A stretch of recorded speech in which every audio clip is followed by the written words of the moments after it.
Greetings, people. This is Kish Yardie Gaming Nation. Here going live to speak on a topic. Fix up my hat a little bit. Saying Labor Day is coming up, so I'm saying can't wait to go to that. But yeah, well, go on. You know what I'm saying?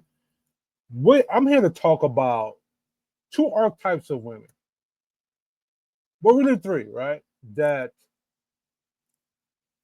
I've seen in my real life growing up in East New York, Brooklyn, and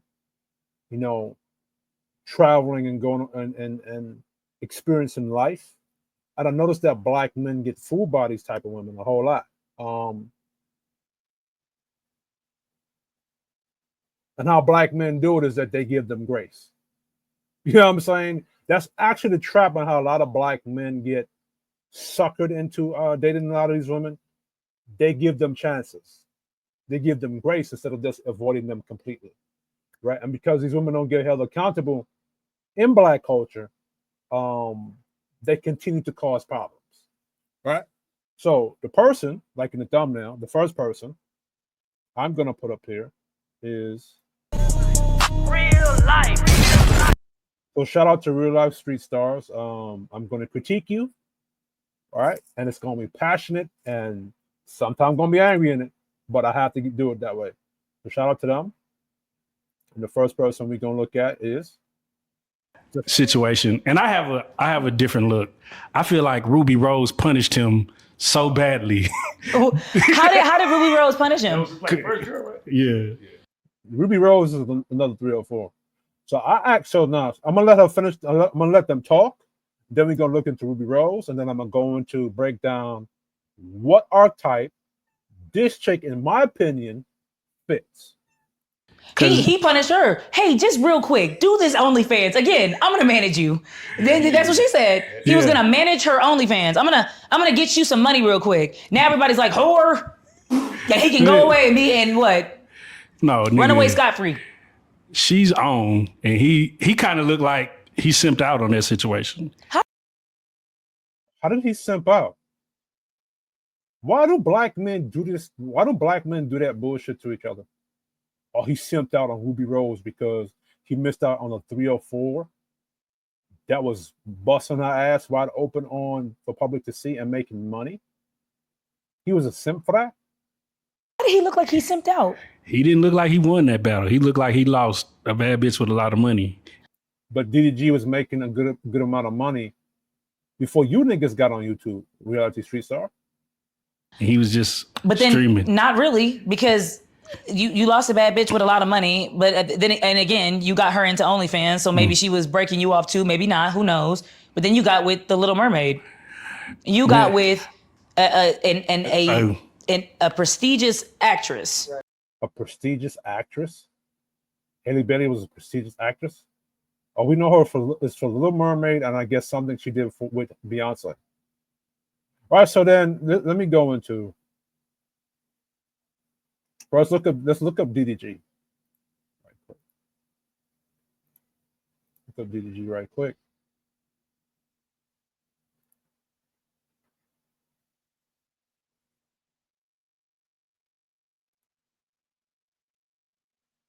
New chat.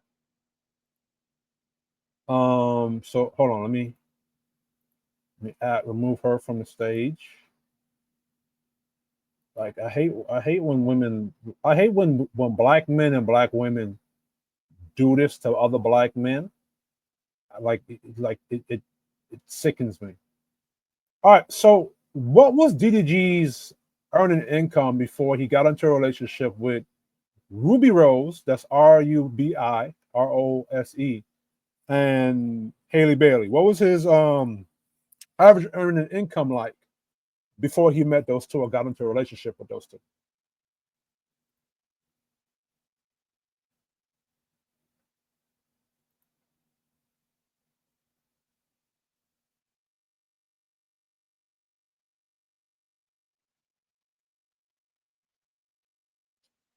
So he was doing $30,000 per month from YouTube before dropping out of college to pursue entertainment full time, which rightfully so, right? If you're making good money, you really don't need college. College is not the end all be all. You know what I'm saying? There's other ways to the capitalist mountaintop. Some sources even estimate he made up to $50,000 per month at the height of his YouTube success in that era. Right? He even give the sources and stuff. Right? Breakdown of annual earnings from his YouTube success via one source, 2024 summary suggests, and then they give you the breakdown right here. Let me see. Let me make sure. Okay, so you have to see it. This is the breakdown. Now they're saying that 2020, this is due to his relationship with Ruby Rose. Right? It says it overlaps. All right. Now we don't know if she was breaking him off. We don't know if this is because of the OnlyFans thing, but we don't know. But how black culture is going to spin the story, because when it comes to the social hierarchy of black men and black women, black men, he's always going to be under black women. So socially, if the black man wanted to that, or the identity of black men is based upon what the woman is doing, and she dictates the value of him, right? So DG could have been grinding in that relationship with Ruby Rose, and he could have been making money on his own. But because she did OnlyFans and she was also making money too, they're going to attribute his average earning income to her, not to his work ethic. That's what we do in black culture to black men, right?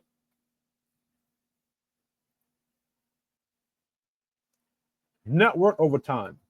Estimates from various sources show that DDG growth over the years before his relationship, 2018, 2019,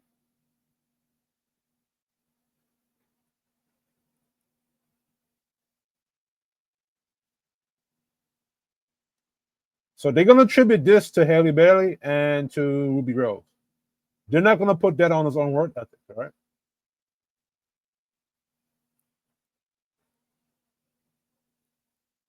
So they're saying that his that growth in 2020 could have been his earnings from his music career, right? Or stream revenue.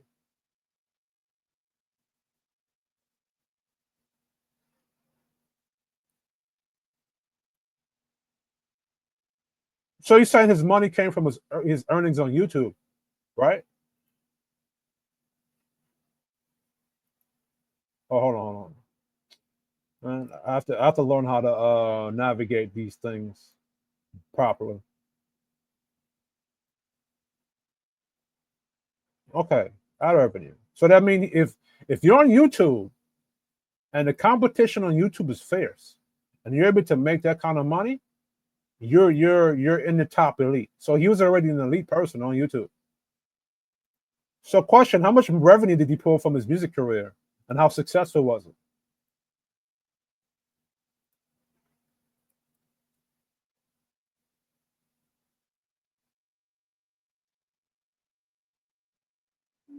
Huh? He had a music career, live show and club appearances also boosted income by 20. So he was grinding, right? By late 2020, he was already a platinum certified rapper with a strong YouTube fan base. Net worth estimates had him anywhere from 1 million to 5 million before dating Halle Bailey. He wasn't Drake level famous, but he was definitely in the self-made millionaire bracket before those relationships. In short, YouTube money made him rich, and music made him famous before Ruby Rose and Halle Bailey were in the picture. All right. So DDG didn't need Halle Bailey. At some point, as a matter of fact, I think him dating Halle Bailey and being in Ruby Rose, especially being Halle Bailey and what's going on, I think that tanked him. I think that decreased his value based upon black culture and how society now becoming more feminist. Every time a woman does something in a relationship wrong, they always blame the man, and it always affects his image and his money. So it's possible that him being with Ruby Rose and then him being with Halle Bailey kind of tanked his kind of tanked him, right? I don't know that for sure. That's my opinion, right?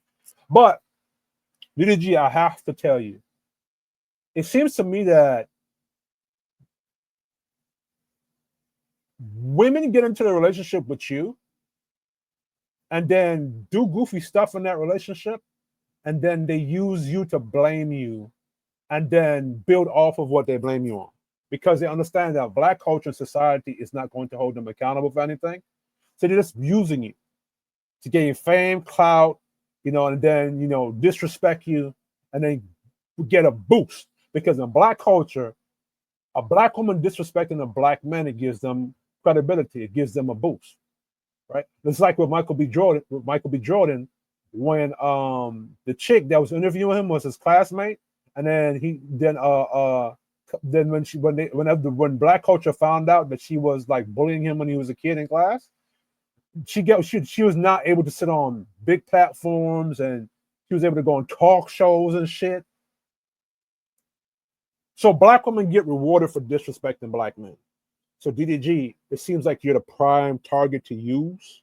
So you got to be very careful, right?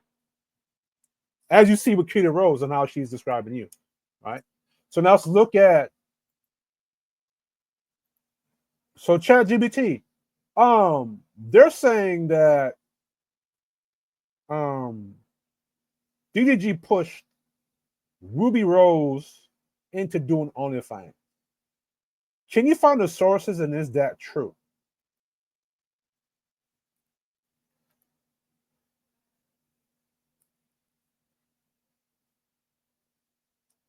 Commented that DDG was the one who told her to try OnlyFans. She also expressed later that although it was initially exciting, she now feels stuck on the platform. It was cool for the first couple of years, but now it's like, I have to keep doing it. So now they're gonna make that seem as, even though she's not saying, she didn't make. But you know what? Before I'm talking, let's go see what she actually sounds like in the tone when she said it.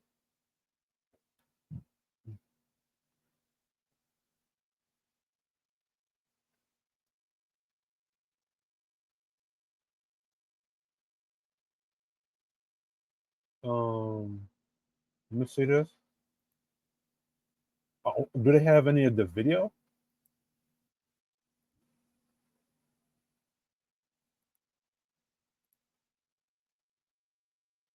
I'm not gonna say nothing too tough about Bobby Atlaw or whatever her name is, because they went at Andrew Tate. Into doing OnlyFans, and I don't want them to go a little on me. By my ex, and like it was cool for the first couple of years, but now it's like I have to keep doing it too. So I kind of like relate to you in that way, and it's just like definitely like put a damper on my reputation. But it's a choice I made, and it ain't got nothing to do with me. Like what? So DDG is responding to it. Like you made it sound like I'm a motherfucking.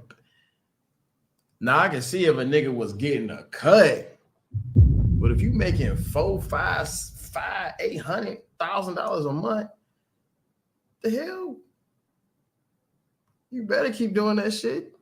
The fuck? He said like it was a bad thing. That's how the DDG. That's how everybody's framing it. Everybody's framing it like it was a bad thing when she said it. And they're making you out to be the villain that pushed her into OnlyFans. Now, later on, when Ruby Rose wants to retire from that game, they're going to go back to it and say, well, DDG pushed me into it. And they're going to blame you for it and tell a different story, even though that wasn't the facts of the story. That's how a real nigga, that's how much of a real nigga I am. I'm like, you know what? I see how people look at you on the internet and shit. Boom. I'm like, you should do it. Even though I'm with you at the time. I'm like, I wasn't really tripping. You feel me? I'm like, this is what Black men, let me tell you something. In Black culture, because we've allowed pimps, players, and hoes, and most of our mamas is hoes, and most of our mamas are 3 or 4s, and most of Black men, what a real nigga is based upon what the women say, what trash bitches say in our culture. We believe a real nigga is somebody that's cool with our woman going out there, shaking her ass and twerking, or doing what she want to do. That's what we believe a real nigga is. Not a real nigga based upon how I want to live my life, what's my boundaries, what's my standards, what I don't like. It's not based upon a real nigga and his identity. It's based upon, or even what other men say is men.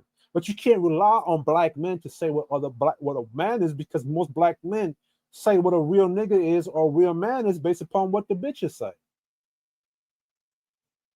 So it's this black culture. Will it change? I have no idea. Maybe in the next 2,000 years, if there's still a black culture, if a black culture exists. All right. Let's get it. A nigga wasn't on no, oh, I can get you turned up, sign a contract. And nigga was never on that. It was just on some like, you should take advantage of this. It became a multi-million-dollar thing for you that I never asked for a penny for. So how is it a bad thing? That's what I'm saying.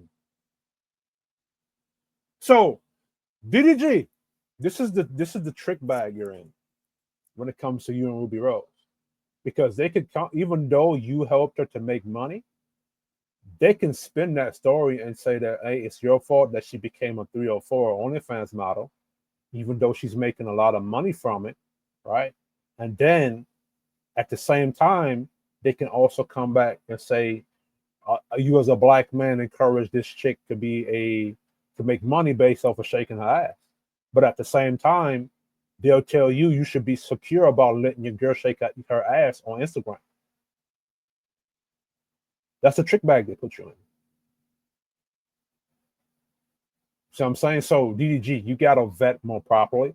And the reason why I'm telling you to vet more properly is to protect yourself, because they're not going to hold these young ladies.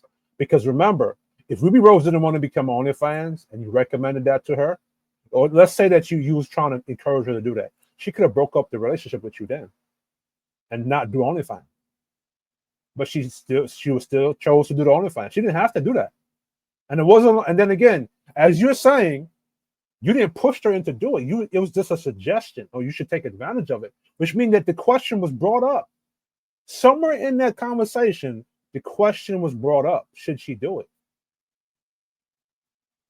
It was probably brought up by her. And you said, well, man, and you said it in passing, maybe you should do it. Or you should, as you said, from the words from your mouth. But it's a trick bag now. Because now when she wants to get into a relationship with a traditional nigga, she gonna blame you. It happened with the case with Diddy, with P. Diddy. And this chick. So, not comparing DDG to P. Diddy, obviously. Hope y'all are smart enough to understand that. But you get the principle. I didn't talk you into doing nothing. You can stop whenever you want. I thought it was player of me, but I guess it's a trauma thing. Yeah. Keeping it player in black culture is black men that's allowing any kind of goofy bullshit to happen. Keeping it player. Yeah, that's what we do. Keeping it player.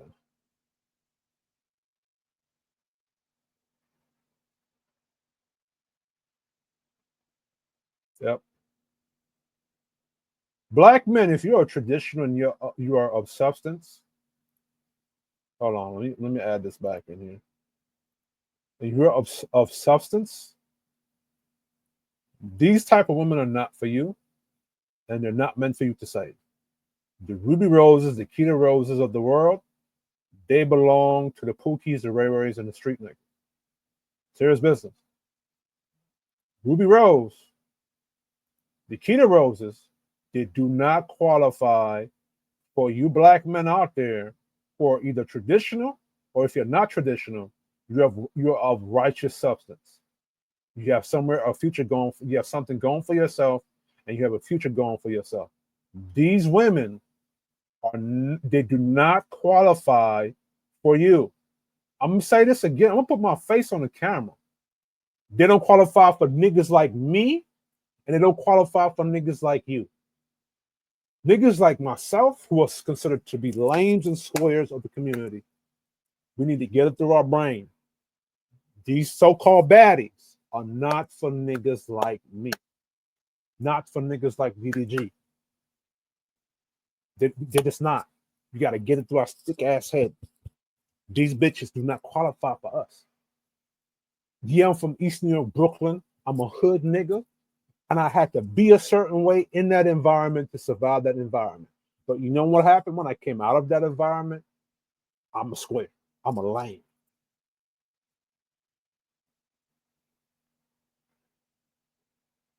Right? Those who know about East New York, Brooklyn in the 90s, you have to be you have to be a certain way to survive that environment. Or else you're gonna be a chump, a sucker, or you're gonna get ran over. But I'm not there no more. And I don't act like I used to act. Right? I'm not confrontational by nature. I can get confrontational with you and step to you, but I'm not that way naturally. You know what I'm saying? I'm what you call I'm like a Sigma, right? With alpha traits. And the only reason I got them alpha traits was to survive that environment. But I'm not in that environment. So I don't need those traits. In certain traits that you would need in that environment, right? Bottom line, I'm a square, I'm a lame nigga, bro. That's where I am in the social hierarchy of things amongst men. Is that a bad thing? No, because my zodiac sign is a Taurus. So I could grind and work hard and get to where I want to get to. You know what I'm saying? But I know these type of women don't qualify for me. So I don't waste my time. I don't waste my time. I don't care if niggas want to say I lack game. You know what? This is what it is. Having game as a man is knowing who you are, what you're about, what's for you, and what's not for you. What aligns with you and what don't align with you.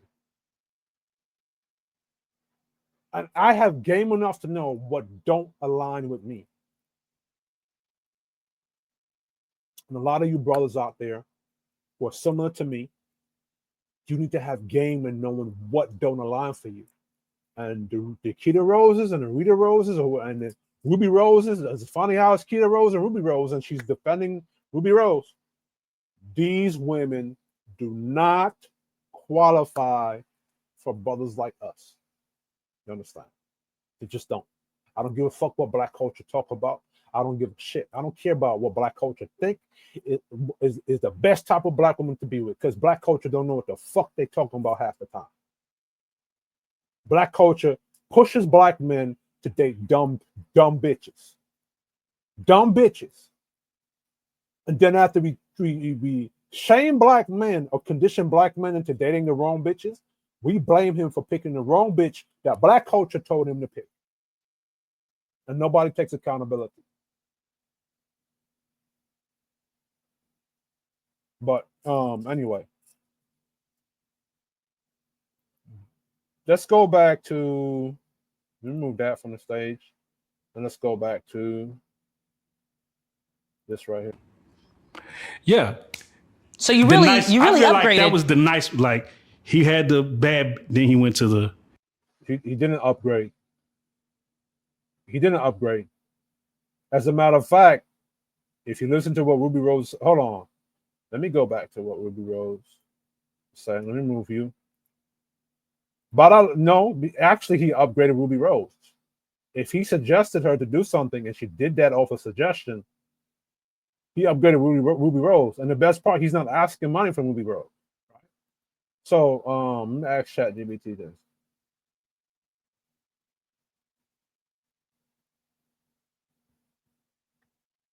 Even ChatGPT right here is saying this. What's reported? Ruby Rose said he told her to try it, but there's no evidence of coercion. Pressure or force her. DDG denies this and insists he never profited or pressured her. And since everybody's able to track a nigga's average earning net income, we know that's true. Right? So is there any podcast where Ruby Rose is thanking DDG for, influencing her, or I guess suggestions she does on OnlyFans? Because you really couldn't influence her. You know what I'm saying? It's not like he was like, directly. It was just a suggestion. But anyway, is there any sources of her thanking him for it?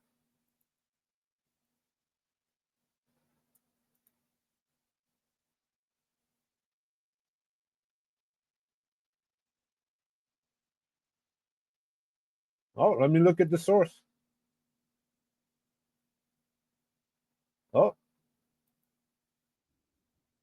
No, I'm not trying to look at that whole damn podcast. I need to find a clip.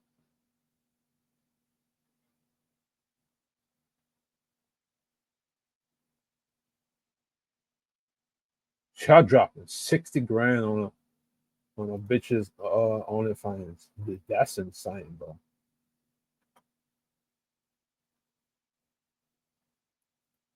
Can you find any shorter clips? Like, can you find a shorter clip of her, and the Paul brother speaking about this topic? I don't feel like listening to the whole damn shit, whole damn thing, and surfing that whole crap.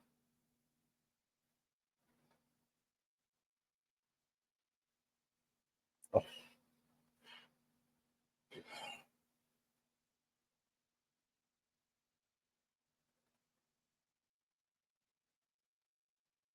Ruby Rose expressed gratitude for the financial success she's achieved through OnlyFans.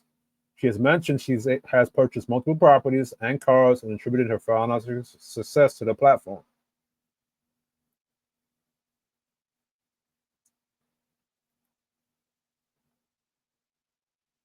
This is what this bitch looked like. And then after she was in, yo, she was a regular degular. This is a 6.5 right here.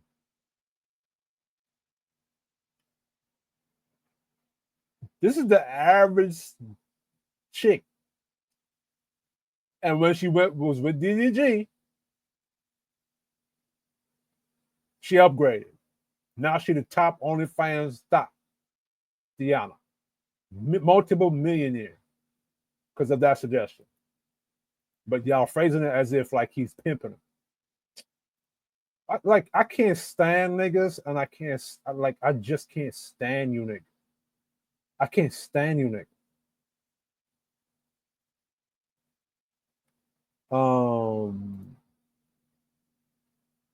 Let me see. Like, yeah, I don't feel like going to go look.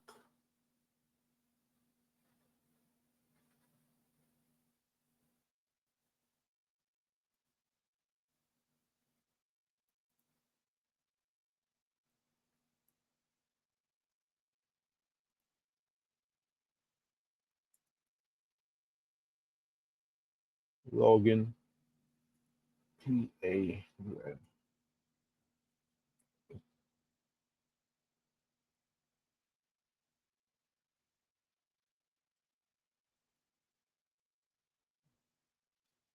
I really don't give a shit if she dates white men or don't date white men. I don't care. At this point, I don't think black men ever did care. So let me see. Talking about friend zoning niggas.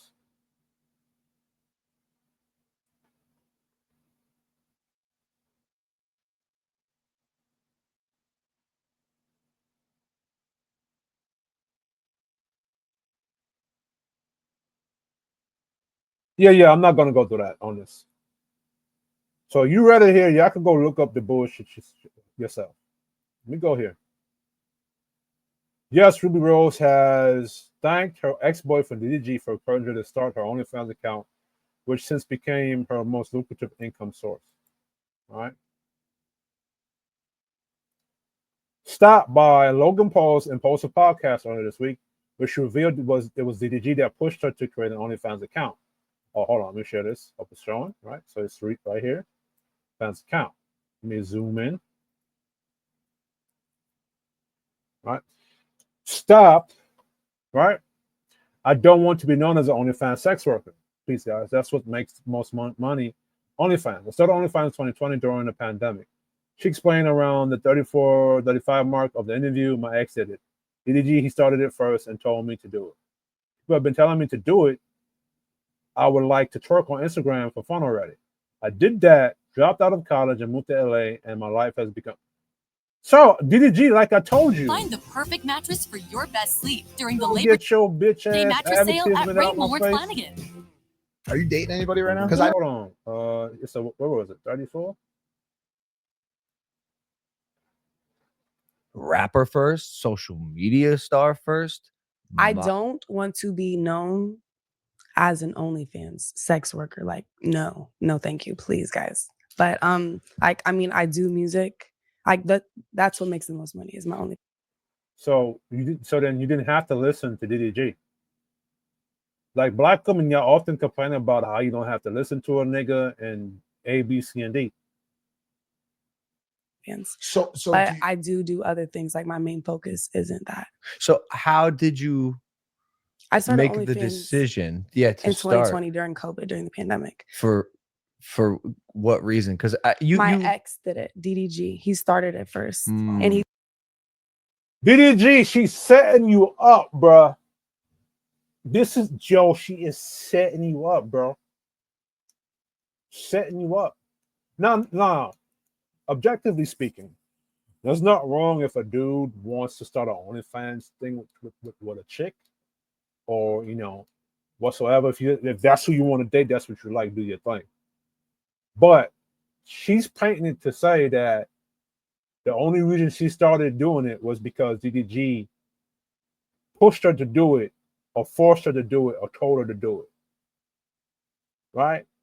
But at the same time, she said, but then at the same time, she hold on. So let's listen. He to what told me she to got do say. it. Oh, he got a kid. He did. Congratulations to them. And yeah, How so does anyway, that make you feel? I love children, and he has been wanting a child, so I think that's lovely for them. But no, like, No ill feelings. Absolutely not. It's a baby. So he convinced you, right? Yeah, he was like people had been telling me to do it because I would like twerk on Instagram for fun already. Yeah. So people were telling you to do it. So then DDG didn't tell you to do it. People were telling you to do it. So it wasn't just DDG. But black women in black culture are going to ignore that. And then yeah, I did that, dropped out of college and moved to LA, and my life has just been like going up since. So it wasn't a bad thing. It was actually a good thing. How you expressing it is that it's a good thing.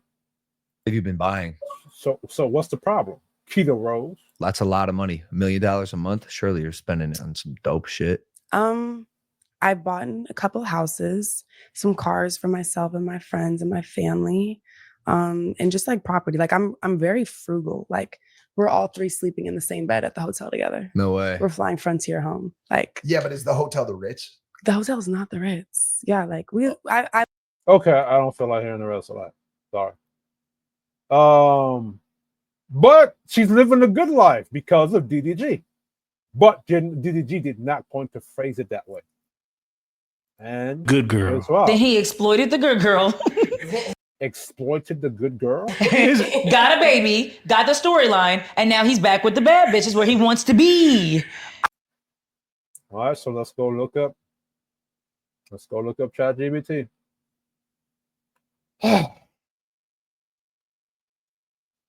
I'm telling you, boy. And for whatever reason, DDG is not defending himself or speaking up on it. And his reason is he doesn't want to make Halle Bailey look bad. And this is why on the thumbnail I put Halle Bailey as the good girl golem. All right, we're gonna break that down, in my opinion. So ChatGPT. Oh no, this is a different chat. My bad. Yeah, I seeing this shit live. ChatGPT, can you break down the beginning and the fall of the relationship between DDG and Halle Bailey, and what happened in that situation and what was alleged up until, and then can you break down the restraining order that was taken out?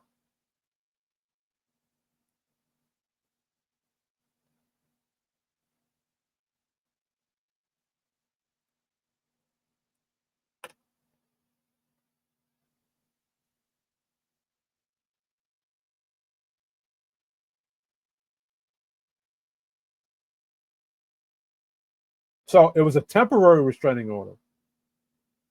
Physical, verbal abuse.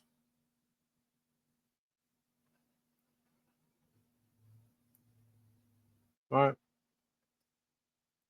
So break down a temporary restraining order, and how does one get that?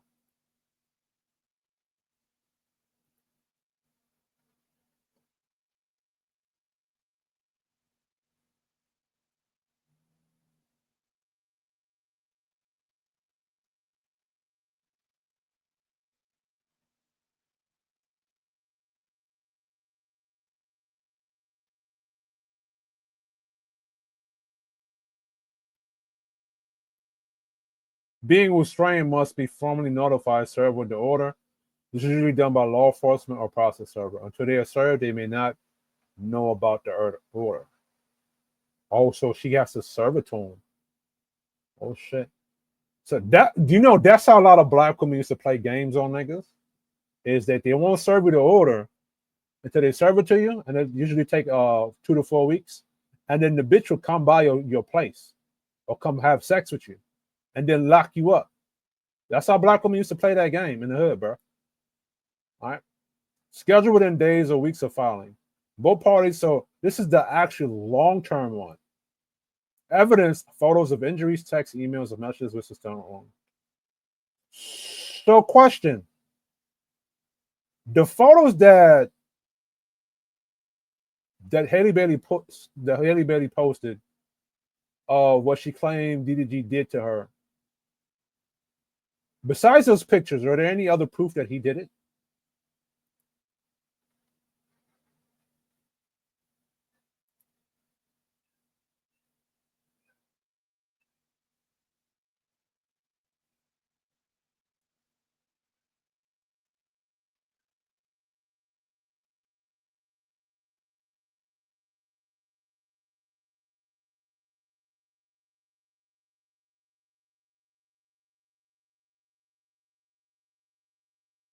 Let me see this.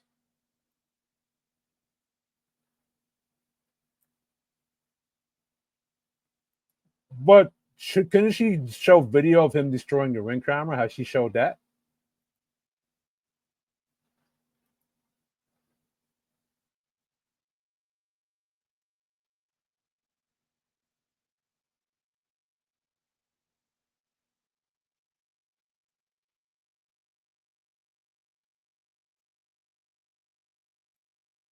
Okay, so but she's showing the pictures of what he did to her on a hand. Why hasn't she shown the video?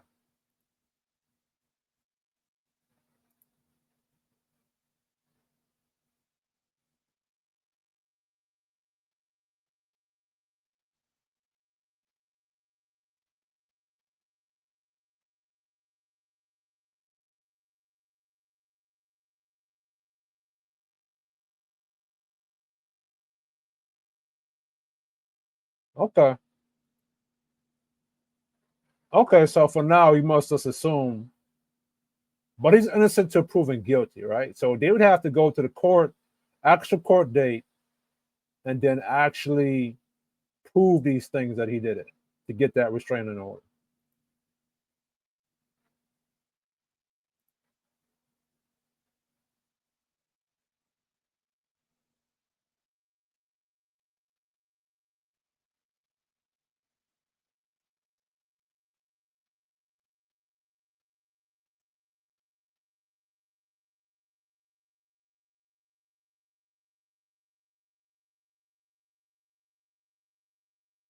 But has the temporary restraining order expired since it's been put out?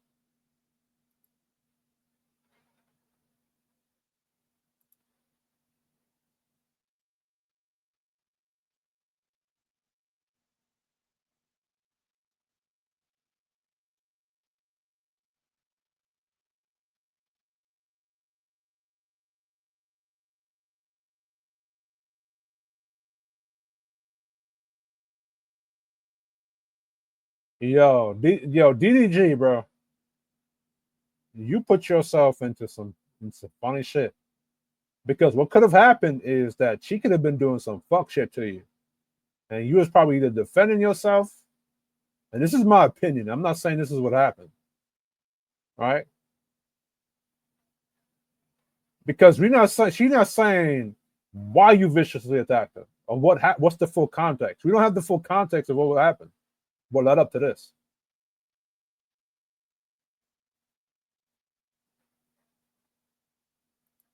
So does a temporary restraining order prevent DDG from saying what the context of him attacking her or allegedly attacking her?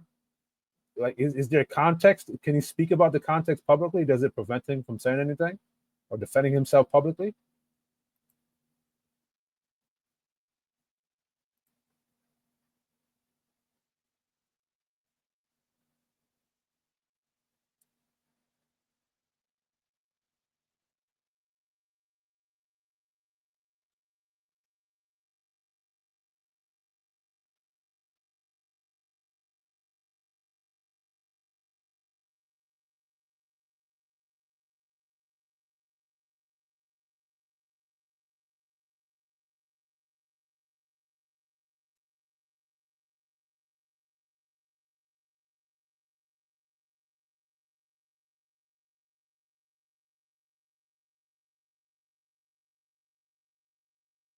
So he can't even publicly say what the context of that situation is to properly defend himself.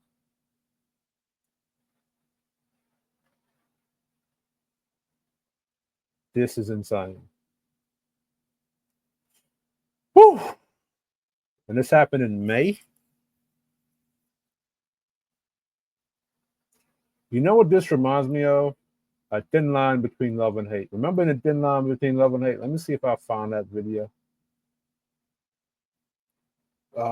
Thin line between love and hate. Let's see if I found that clip.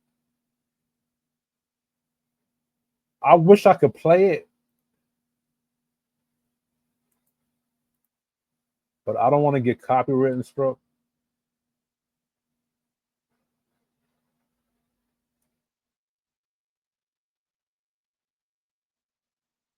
Yeah, I'm not gonna play it. I don't want to get copyright written. Yeah, I don't want to get copyright. Shout out to the Saint. All right. I don't feel like getting copywritten today. The last couple of videos I did, I got copywritten, and I don't think YouTube pushed it into the algorithm. So I'm gonna leave that stuff alone.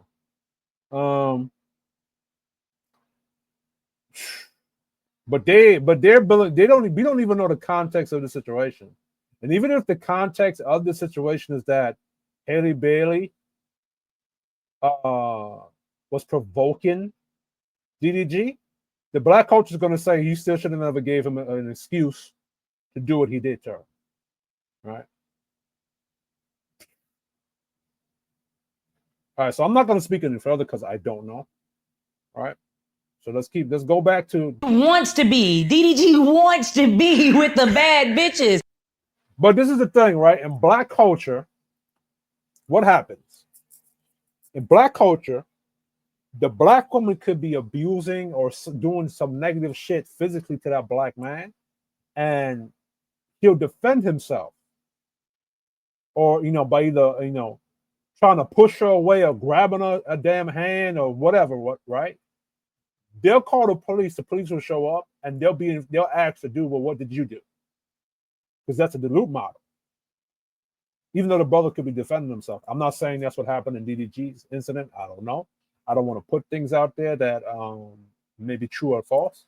But objectively speaking, outside of DDG, this is what typically happens in black culture. Or the black man, he could get, like what happened with Sha'Carri Richardson recently, right? We saw her shoving and pushing the brother and abusing the brother, and the brother's trying to walk away. He's trying to get away from her. She's still hitting him. I'm gonna do a video about that. Anyway, let's go. Let's go back to Rose. He saw a good girl, and a lot of times that's what men will do. I don't think he accounted for the what he's going through now. What is he going through? The supervised parenting and That nigga. No, you don't want to be no daddy. Y'all gotta stop. You gotta stop doing it. Hold on. Stop it. No, because I would have threw that nigga. He would have just had to meet me when he was 15 or something. But see, here's the thing. Y'all have never been. Yeah, facts. Y'all have never been baby mamas. Y'all don't understand the game of the. How can I gain sympathy in this situation? No. Why are we attaching that to DDG? See, Keita Rose. This is why I'm telling y'all that this hood chick, she belonged to the street niggas and the thug niggas because that's who she dates, and that's the type of niggas, the baby daddy niggas. That's the type of niggas that she's used to dealing with. But she's attaching this shit to DDG. She's projecting it on DDG, even though we don't know if that's what's happening. Let me see my son, and then if you're given, I've seen it. Yeah, but there's nothing wrong. Any father that's saying, yo, he don't want his son around a new nigga or whatever nigga she fucking going over there to go smash. Right? Women are like that. Women don't want her child to go see the new bitch that the nigga fucking with.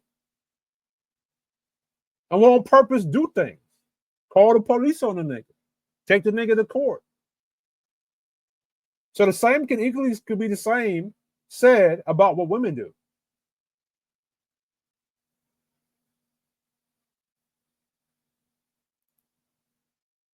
I've seen it when you're given the opportunity. Okay, hey, how about this? Every Tuesday and Thursday, 7 to 9, or whenever. What schedule works for you? Actually, that's not gonna work for me, bitch.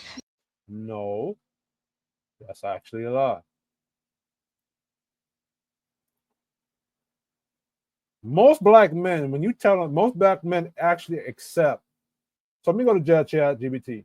When it comes to black culture and custody of the children, do black men usually accept whatever schedule that's given to them, or that they're able to see the kid or see the child? Let me see what ChatGPT say. The AI we say. Move this check from up there. Put this up here.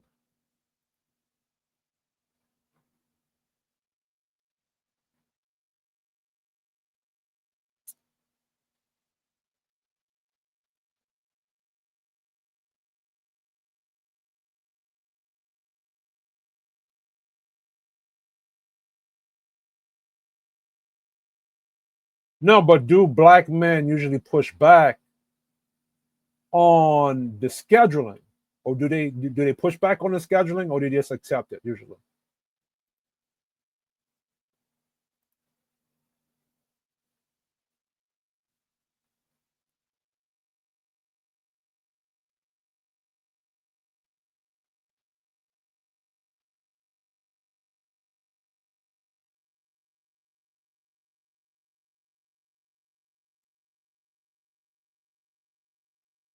So you're saying it's subjective based. Hold on. So let me have ChatGPT read it. In general, responses vary widely among Black men, just like any other group, depending on personality, resources, and circumstances. Some push back on custody schedules if they feel the arrangement is unfair, limits their time with their children, or doesn't reflect their role as a parent.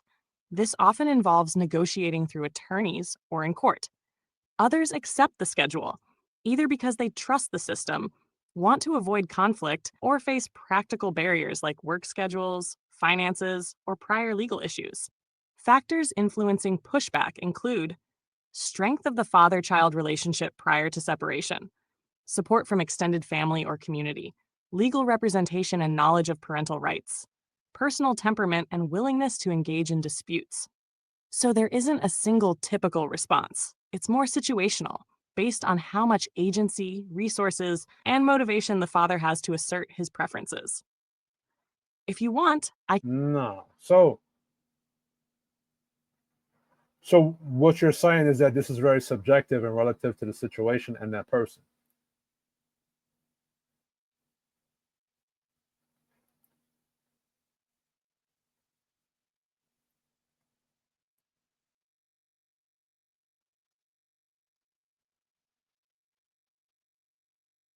Now, ChatGPT gives an objective thing, so it's not going to say things based upon what goes on in black culture. But right here, historically, black mothers are more likely to award primary custody. All right. Right.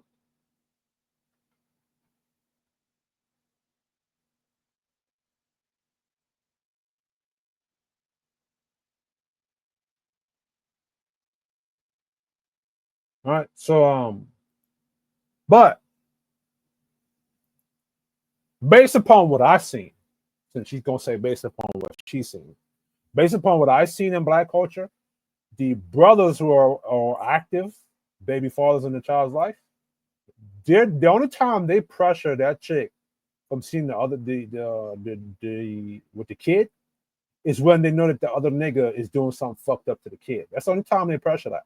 But most of the time, as long as the dude that the baby mother's with is not being abusive, he's not abusing the child, the baby daddy got no issue with that. He go about his business, right? And I've also seen black men who are baby fathers, who are good dudes, go berserk or get what you call go berserk and want to kill the new dude she with because the new dude is fucking with his kid.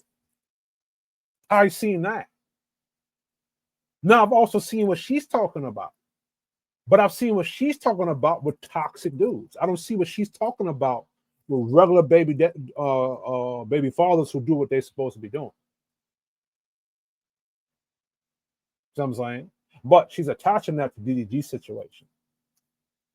You know what I'm saying? And to be truth to be told, DDG did mess himself up when he pushed. When Halle Bailey went to go over there, I guess to go overseas or whatever with the kid, and he did go push. I guess to file something with the court or some kind of restraining order or with the court or something like that with the kid. Instead of me bibble babbling, let me go look that up. Why did DDG want to open up some kind of restraining order on Halle Bailey when she was going to overseas to go shoot a film with a kid? Can you break down that situation?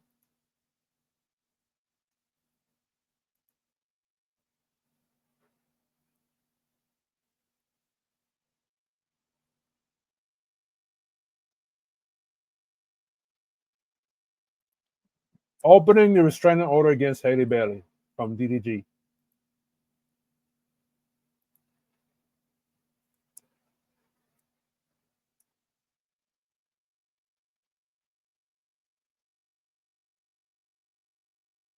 Man, ChatGPT, you are the dumbest intelligent motherfucker.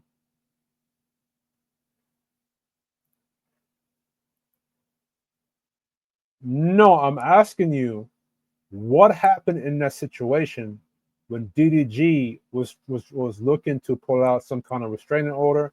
Or I say it like this: DDG had an issue with Halle Bailey taking their child to go, I guess, to some other country to go shoot a movie. DDG had an issue with it, and he tried to do something legal or do something with the courts. What was that, and how did and break down that situation?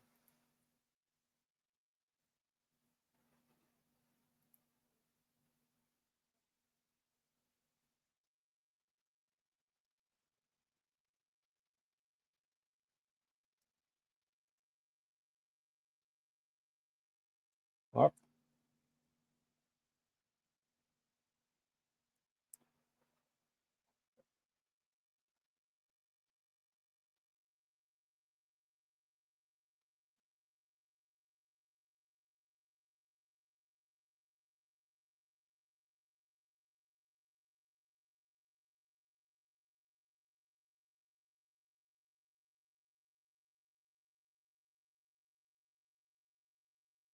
Yo, why does this sound like?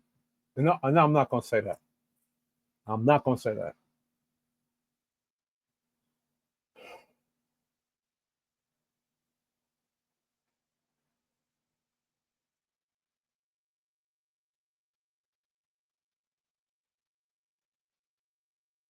Yeah, yo, DDG, you're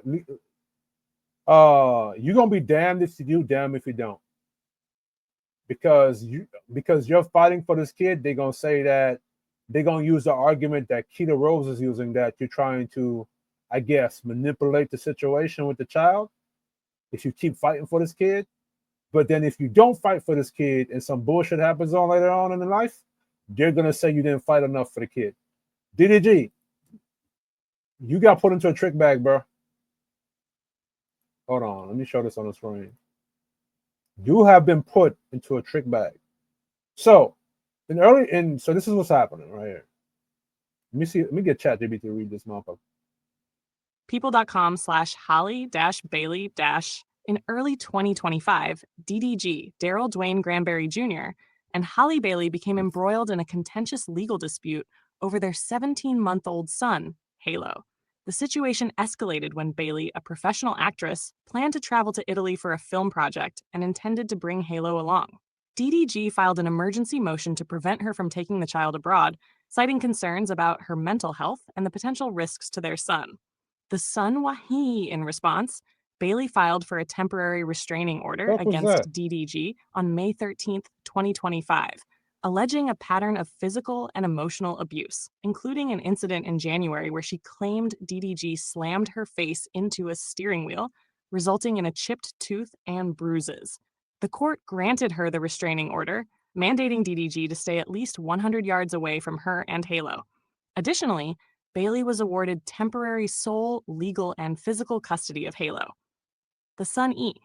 Despite DDG's objections, the court allowed Bailey to travel to Italy with Halo, recognizing her professional obligations and the existing legal protections. Subsequently, Bailey filed a motion seeking sole custody of Halo, proposing supervised visitation for DDG. Soap Central. So DDG, this is where you fucked up. If she was having mental issues or mental breakdown, as you're saying, in the beginning of that relationship, 1, you should have broke up with her. 2, you should have reported it then.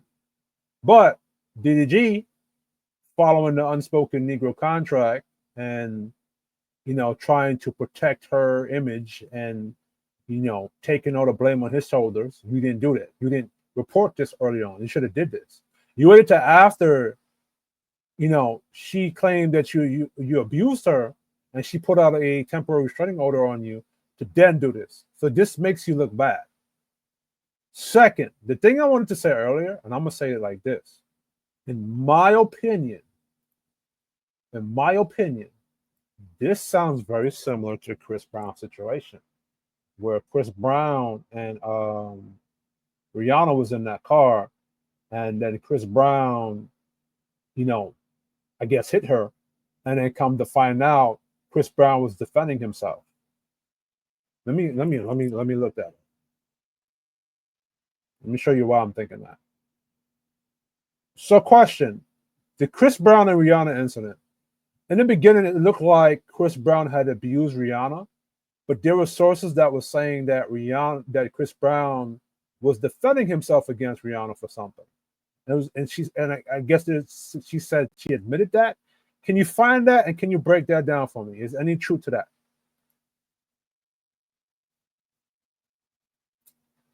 Chris Brown, Chris Brizzy, I don't mean to bring this up on you, bro.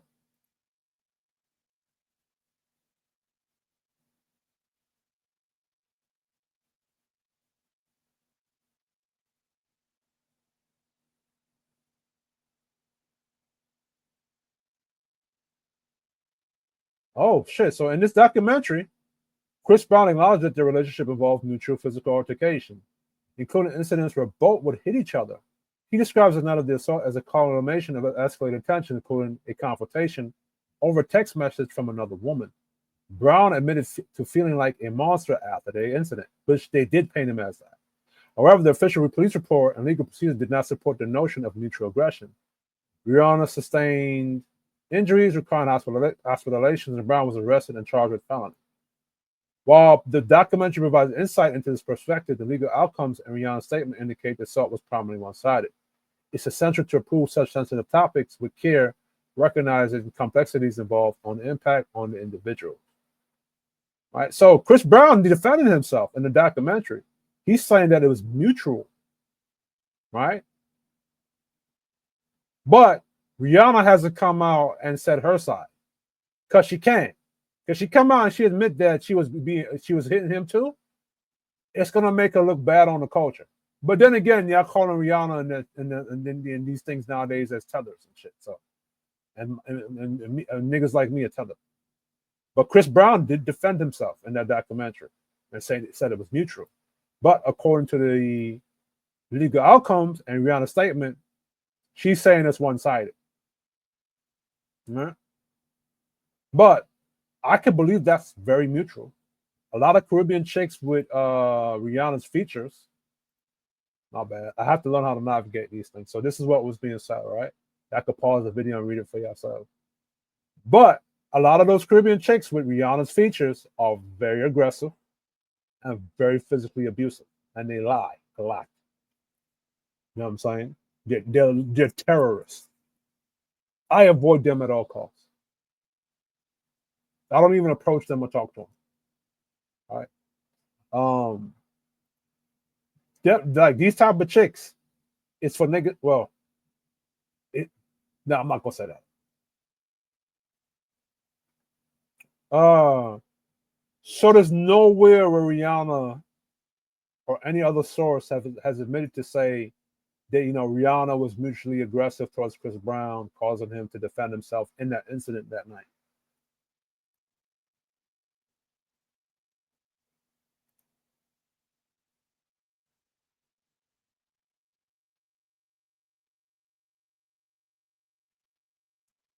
Okay. In the aftermath of 2009 assault, Chris Brown and his representatives have occasionally suggested the altercation involved mutual aggression. However, the legal proceedings available evidence prominently support that Chris Brown was the aggressor.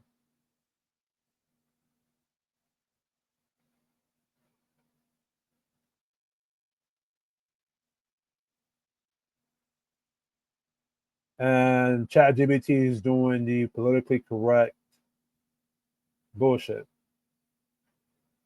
All right, so yeah, that's that. Sorry, Chris Brizzy. I didn't mean to bring this back up if you ever see this video. You know what I'm saying? But the culture is not going to believe you that this is mutual. I believe you because I've seen these things in real life. You know what I'm saying? But like Chris Brown's career was never the same after this incident. And I feel like the same thing is happening to DDG. And I don't know if DDG is going to come out and defend himself, right? Like the way Chris Brown did. But then Chris Brown did that documentary in 2017, and this was in 2009. So it took him some years to come out to respond and defend himself, right? But I've noticed in here, DDG, this is where you fucked up. If she had a mental issue, this means that you possibly saw this before, which means that you probably should have never got her pregnant. The reason why I'm saying you should have never got her pregnant is because if she had mental issues or whatsoever, and you've seen these things, right? How should I say this next?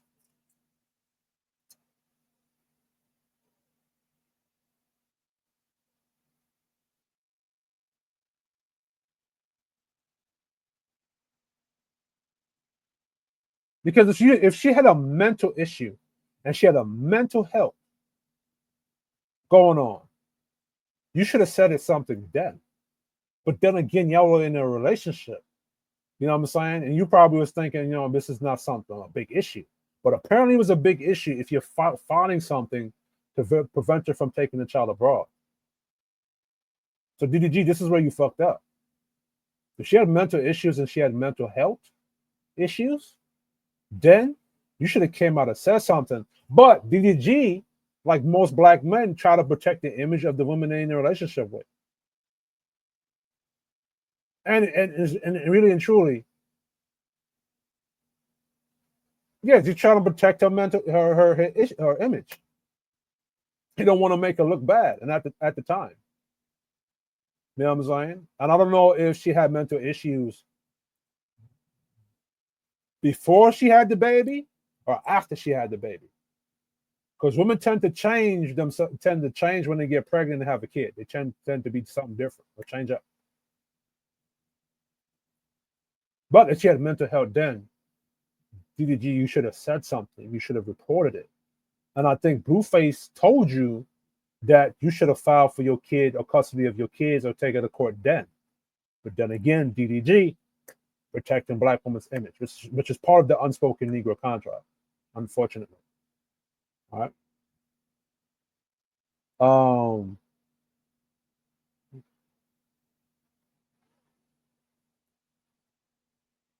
You know what could have happened right here? No. I'm not gonna say that. I'm not gonna say that. I'm not gonna say that. I'm thinking of something. It's nothing salacious. It's nothing like over the top or wild to say. And I can't articulate it properly, so I'm not gonna say it.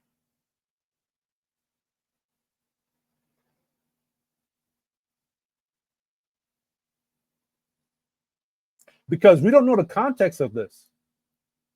We don't know what happened causing this. But anyway, what I really wanted to get into. Like that. Okay, well, okay. But now Haley is popping out with somebody on a yacht in Italy. Could that be the reason why he didn't want his baby in Italy? Could that be the reason? It could be. We don't know though. I do. I feel like I do. Yeah, you feel like you do because you like being salacious. That David Banner said. Hold on. That's I feel like that's the reason. It's a way to control. Like, come on, bro.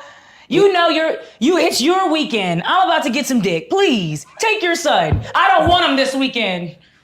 So maybe. Okay. Right. Now I have to babysit. Would you rather be trapped in the woods with a bear or a man? Man, shit out. Trapped in the woods with a bear and a man. I heard that argument. I don't see the difference. Either way. All right, so it's time for me to break this bitch down. And in my opinion, this is just my opinion, she fits this archetype. The hostile 304. Weaponized sexuality and anti-male hatred. Core traits: hypersexual, emotional hostile, manipulative, male violent, malevolent. See male violent in there? Uses her body, charm, sexual, strategically to exploit men financially, socially, emotionally. That's a lot of OnlyFans bitches, right? Harbors deep resentment or hatred toward men and expresses it subtly or overtly in her actions. Seeks to undermine men's confidence, reputation, or stability, often targeted good or traditional men. Justifies toxic behavior through victimhood narratives while dismantling accountability. Normalize manipulation, seduction, and betrayal as a way to assert control over men. Gains power and validation by seeing men suffer for their trust, loyalty, or generosity. Unlike the baseline 304, she's actively destructive with intent. Her hypersexuality isn't just personal freedom, it's a weapon against men. She corrodes trust, legacy building, and emotional stability, leaving men drained, disrespected, and often publicly humiliated, which is what Keita Rose is doing. Now, I want to break down. Yeah, I have a lot of characters. These are the type of women I've seen in my lifetime and experienced in my lifetime, right? The good girl golem, which is Halle Bailey, in my opinion. In my opinion, Halle Bailey is a good girl golem. Now watch, in the years to come, mark my words, you're going to see who she really is. She's the type of woman who society uplifts as the example of a good, clean, respectable Black woman. But behind the mask, she's emotionally manipulative, loyal to the system, and deeply disrespectful toward male authority.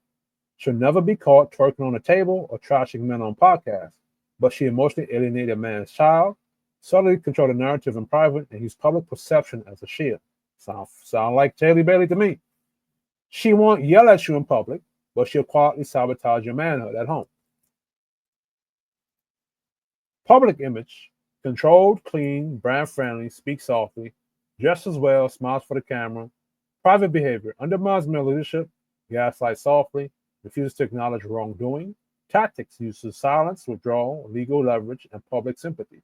Rarely fights, but always wins through optics. Allegiance: the court, the state, the system, not the man.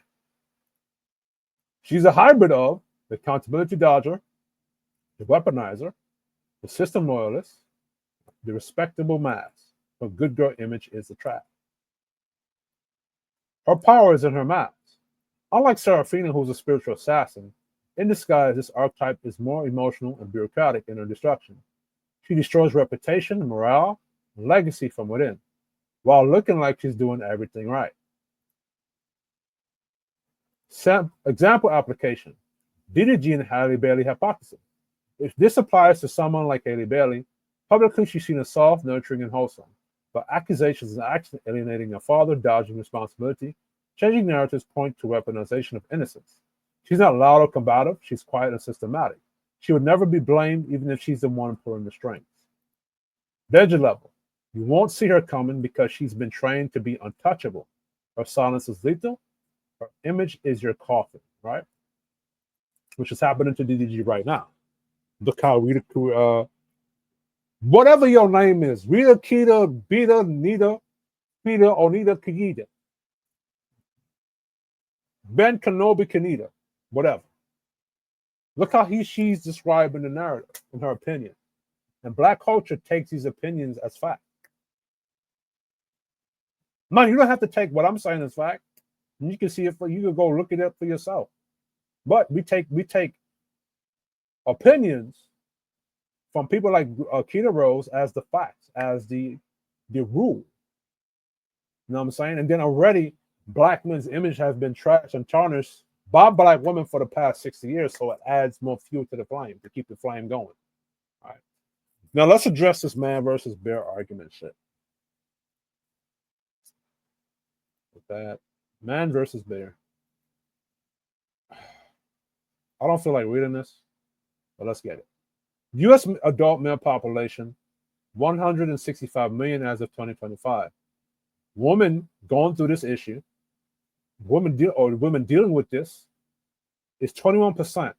National Intimate Partner Sexual Violence Survey. That's about 34 to 36 million women in the U.S. Research from multiple sources, right, suggests that most of these problems are committed by repeat offenders. A single perp may have 3 to 6 victims over time. If we conservatively assume 4 victims per perp, that would mean 34 million victims divided by 4 equals 8.5 million men have committed this problem. 8.5 out of 165 million adult men equal 5% of men, right? So it's 5% of the population of men doing this. Global perspective. Globally, the male population is 4.5 billion. If 5% committed this problem at some point, the 200 million men worldwide is still a minority, but a very large one in absolute terms. Why it feels like most men to some women. Even if 95% never commit the problem, a woman doesn't know which category man is when she meets him. Many men who commit this problem are acquaintances, co-workers, classmates, or partners, not obvious bad guys. The repeat offender factor means a small group of perps is responsible for a disproportionate share of incidents. This creates perception that danger is everywhere, even though statistically most men will never commit such a crime. No, women know this. They know this, but they're just being women. And that's a problem. Because man being a man, if he's being negative with his masculinity, there's consequences and punishment. I don't know why we let women being women, and when they're being the negative side of women, we don't give them consequences and punishment. What we do with men. And that's going to create I don't know. Anyway, majority of men do not commit this problem. Small minority of men commit this problem, often repeatedly. Because of this repeat offenses and widespread victimization, the impact of that minority is massive, leading to fear patterns seen in things like man versus bear debate. Total population, 336 million. This is the U.S. Women equal 50%, which is 170 million females. This includes all ages, but the lifetime prevalence numbers, 21%, dealt with this problem. Some from surveys of adult women, right? How many women have been or gone through this? 21% of women report experiencing completed or attempted problem in their lifetime. 170 million women times 0.21 equal 35.7 million victims, right? Repeat offender effect, right? So this is the research sources. Most problems are committed by repeat offenders. Average equals 4 victims per perp. Some studies say 3 to 6 range. Step 4, right? So we're breaking it down, right? 35.7 million victims divided by 4 victims per perp equals 8.9 million perps. U.S. adult male population, 165 million. 8.9 divided by 165 equals 5.4% of men. So about 1 in 20 men in the U.S. would fall in the category of having committed this problem at some point. Known versus stranger. 80 to 90% of female victims knew the perp. 10 to 20% were attacked by a stranger. That means in most cases, these assaults are not happening in the random forest from a stranger scenario imagined in the man versus bear meme. They happen in social, school, work, or intimate contexts. Population of women, 170, 100. So let me go back to this. Social, school, work, or intimate contexts. Now, these are things where these women know who these dudes are. And it's a lower percentage that even in these settings, a random dude is not going to do this to you. It's going to be a dude you know.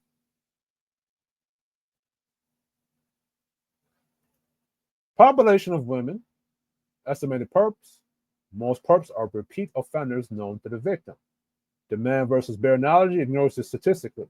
The random man you encounter in the woods is very unlikely to be a problem. Most women are assaulted or who are assaulted by someone they already know. 5% of men who commit this problem up against other U.S. violence stats to see if it moves. So we're going to look at the other stuff, right? So IPV or intimate partner violence, right? 61 million women. Each perp had 2 partners they abused, right? 30 million divided by 165 equals 18%. And they overlap. Many men who commit the problem are also perpetrators of intimate partner violence, IPV. Some studies suggest over 50% overlap, meaning a good chunk of that 5% bad group is also in the 18% intimate partner violence group. Stalking. 60% of women have been stalked to the point of fear or harm. That's 27 million women. That's 2 victims per stalker. 13.5 million divided by 165 equals 8% of men. Stalkers this is overlap factor. Stalkers often have histories of IPV or sexual violence. In those data, 66% of female stalker victims also reported physical or sexual violence from the same person. Street harassment. All right.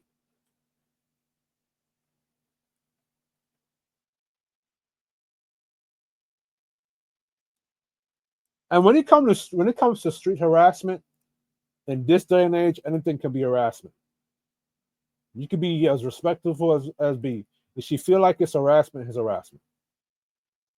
If you're in the gym and you go to a chick in the gym to go just say what's up or talk to her, she's gonna say that's harassment.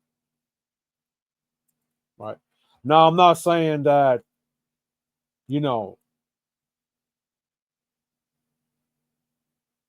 that all these harassers were good people, right? Because I'm in New York and I've seen dudes say and do a lot of dumb shit.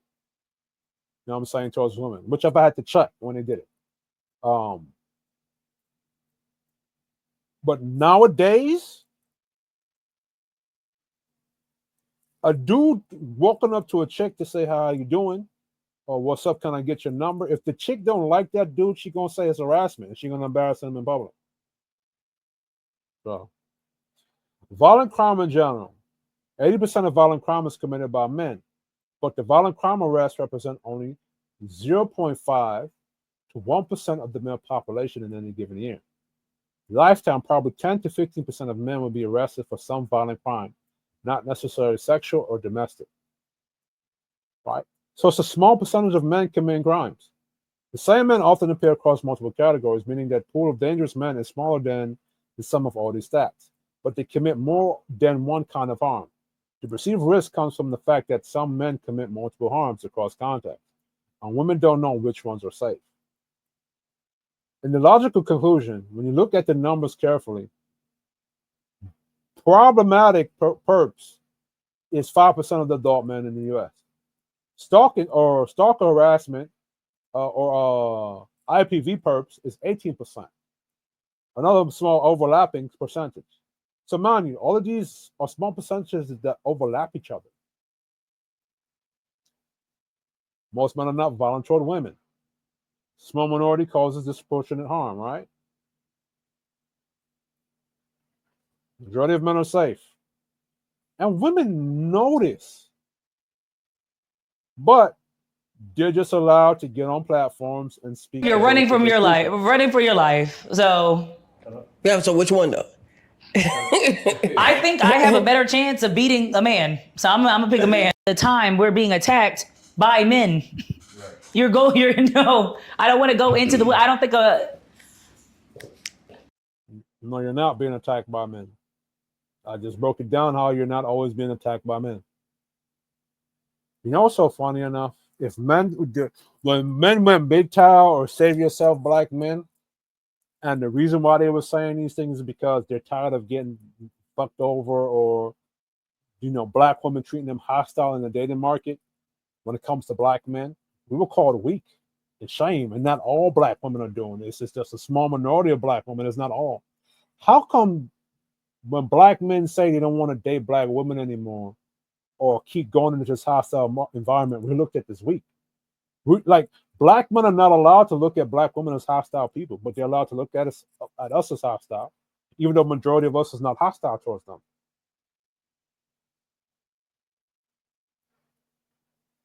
And black men, I guess for the politically correct reason, I'll choose men. As long as I'm getting paid correctly and on time, I don't feel safe around either. Rita Rose, listen, look at it. I hope you never seek a relationship from a black man or any man. I hope you should be. You know what? I'm not gonna say that one. We just hope you just stay away from men. Period. Just stay away from men. Stay away from black men. Oh, happy days. Oh, happy days. All right. The other shit I wanted to put on, I'm not gonna bother to put that on because I might do a separate video on that. But yeah,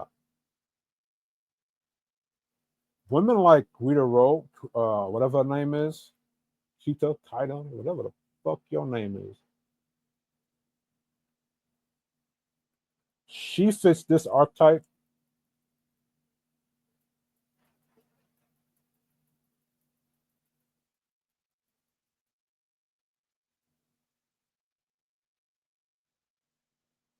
What's going on with this?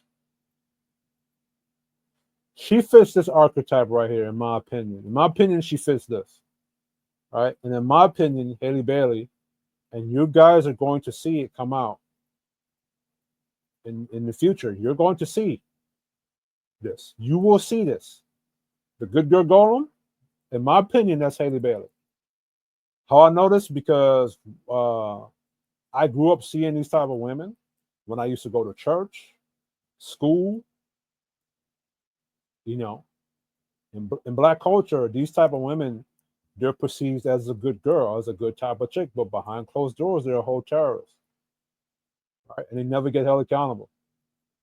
So I guarantee you, Haley Bailey, this is as time goes on, you're going to see this. You're going to see her take down that good girl mask. Mark my words. But anyway, this is KishYardieGamingNation. Like, share, and subscribe to the channel. And I'm out. DDG. And men like DDG, and to myself, we got to be very careful about the type of women we date, and especially to DDG, because it seems like women are using you as a platform or a boost to know if they want to go do some fuck shit, they get into a relationship with you, do the fuck shit, and then they blame you for pushing them into doing the fuck shit. So, be mindful of that, DDG. And the rest of black men, we're in a position where we're getting to that capital paper. We were not getting to this position in the 80s and the 90s because we know why, but now we are. We're slowly getting to that table of what it is to be a man and patriarch. So now this is the problems that come with it. So now you have to learn to protect yourself and look at yourself as a masculine brand, as a man CEO of a company, of your own company, of your own, CEO of your identity. You have to look at yourself that way and protect yourself like a business. You see what I'm saying? You're coming to the table of men and patriarchy right now. So, keep that in mind. Anyway, KishYardieGamingNation. Like, share, and subscribe.